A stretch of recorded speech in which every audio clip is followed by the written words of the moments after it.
the spoil from the city of Ai. You got to get this. You got to get this. Now look how foolish the sin of Achan seems now. He could have had all his heart desire if he only waited for the Lord. Jesus, that's good. That's good. Wait. See, when we think it's not coming quick or fast enough, come on now. Ask Abraham and Sarah. We work it in the flesh and manufacture it in the flesh and then try to tag God's name on it. He said, lay an ambush for the city behind it. See, when we regain after a failure, watch this, we must follow God's plan. If we are going to regain after a failure, we must, watch this, we must follow God's plan. Yes. See, you know, in the natural, you know, mom said, boy, you didn't learn that lesson? You still didn't learn that lesson. You go through something that could have messed you up. See, some stuff that we go through and we mess up, I mean, we can dust off and, I mean, keep going. But then some stuff we fall in and it's stuck on us for life. Well. See, when you learn your lesson, using that term, glory to God, you will take heed and you will understand that I'm not going that way anymore. That's right. Glory to God. So, when we need to regain the victory, somebody say, I got to get the victory. We must follow God's plan. He was telling Joshua, he said, don't fall apart. He said, be not dismayed. See, fear comes, watch this, to make us fall apart. He said, fear not, be not dismayed. See, if we don't get over the fear or get power over the fear, it will make us be dismayed. And then the word dismayed has a connotation. In other words, you so fearful now, you broken up in body parts. So God said, get up and pull yourself together. Yes.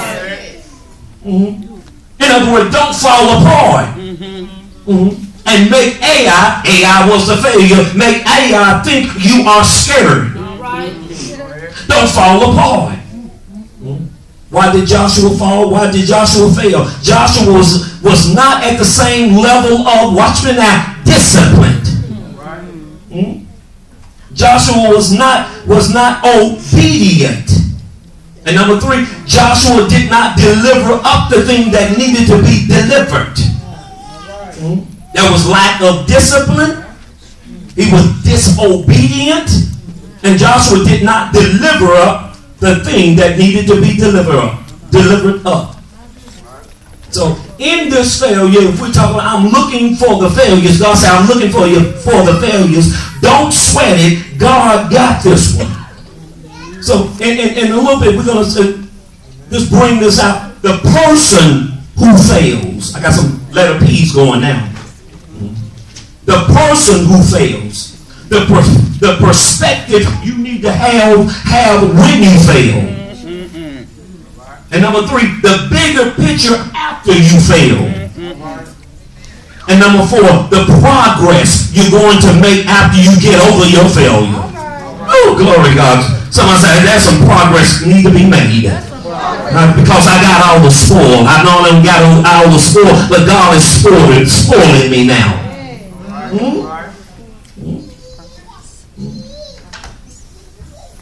Watch this. I said it earlier, but failure is an incident and not your identity. Jesus. It's what you do, not who you are. Therefore, none of us should walk around and define ourselves as a failure. We should define ourselves as people who failed. Watch this. In that 8 and 7, look at Joshua 8 and 7. It said, then ye shall rise up from the ambush and seize upon the city. For the Lord your God will deliver it into your hand. We're talking about somebody who failed. Yeah. Jesus. Well, I wish the people of God get excited like when Bob Barker called your name down for a refrigerator, for an icebox, for a car, for a vacation. Glory to God. Come on down. Boy, if we ever get excited over this word, I don't mean we have to cut cart flips or cartwheels and all that, but my God. If we ever get excited, okay, my name is Bob Barker today. Glory to God.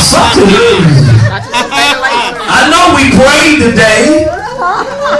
My God, I hope that. Come on now. That's where the intercessor should have been on the booth. But I'm feeling something. Well. Jesus. What I'm feeling, I'm going to tell you what I'm feeling. Situations want me to deal with situations, but I ain't dealing with situations. Situations. But I'm going to leave situations alone and move on. Well. I'm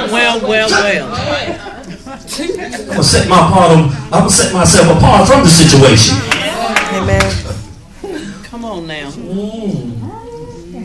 Joshua 8:7. See, the children of Israel, they were out of the wilderness, resting on the promises of God. And Joshua, he moves the people, somebody said the third dimension, into the wilderness. And watch this. He moves them in the third, he moves the people of God into the third dimension. Moses brought them out of Egypt into the wilderness. And God gave Joshua the word in the book of Joshua. Now Joshua moves the people into the promised land, or the promises of God. So in the promised land, they must work with the sweat of their brow. In other words, God is saying God is not going to do it without the process of participation. We said that on Wednesday night. God is not going to do it without the process of participation. We're in the promised land now. No manna from the sky. No quail falling from the sky. No water from the rock. Things must be developed, planted, so they will grow. They must literally work with God in receiving their blessing. Ephesians 2:10, we are his workmanship, created in Christ Jesus unto good works. After Adam messed up in paradise, the Bible said you will work with the sweat from the sweat of your brow. Right. In this